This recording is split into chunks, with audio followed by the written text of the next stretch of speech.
Hi అండి. నేను మీ Anu. Welcome to my channel. ఈరోజైతే నేను ఒక కొత్త వెరైటీతో వచ్చేసాను.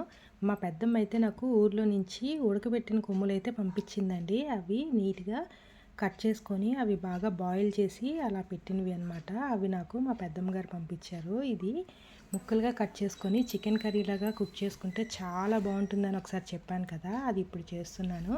ముందుగా ఆనియన్స్ ఒక 5 ఆనియన్స్ కోసుకున్నాను. ఆ ఆనియన్స్ కట్ చేసుకొని అందులోని ఎండుమిర్చి, కరివేపాకు, ఆయిల్ వేసి వేగనిచ్చుకున్నాను. అది వేగిన తర్వాత ఉడకబెట్టిన కొమ్ములు ఉన్నాయి కదా, అవి పెద్ద సైజ్ పీసెస్గా కట్ చేసుకొని పక్కన పెట్టుకున్నాను. పక్కన పెట్టుకొని అది వేగాక అందులో ఈ కొమ్ములు వేసాను. వేసిన తర్వాత కొద్దిసేపు మగ్గనిచ్చాను. అందులో అల్లం వెల్లుల్లి పేస్ట్ కూడా యాడ్ చేశాను. యాడ్ చేసి పచ్చివాసన పోయేంత వరకు వేగనిచ్చుకొని అందులో కొంచెం చింతపండు రసాన్ని యాడ్ చేశాను. యాడ్ చేసి ఉప్పు, కారం, పసుపు, కొద్దిగా మిరియాల పొడి, కొద్దిగా జీలకర్ర పొడి, కొద్దిగా ధనియాల పొడి వేసుకున్నాను. వేసుకొని లాస్ట్లో కొంచెం చికెన్ మసాలా వేసానండి.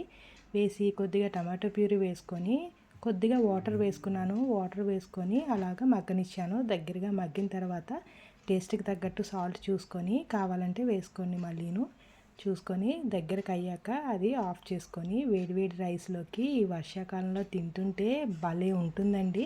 ఒక్కొక్క ముద్ద చాలా బాగా అనిపించింది నాకైతే. ఈ పీసెస్ కూడా చాలా చక్కగా ఉడికినాయి. చికెన్ కూర ఫ్లేవర్ వచ్చింది. నచ్చితే లైక్ చేయండి, షేర్ చేయండి, అలాగే సబ్స్క్రైబ్ చేయండి.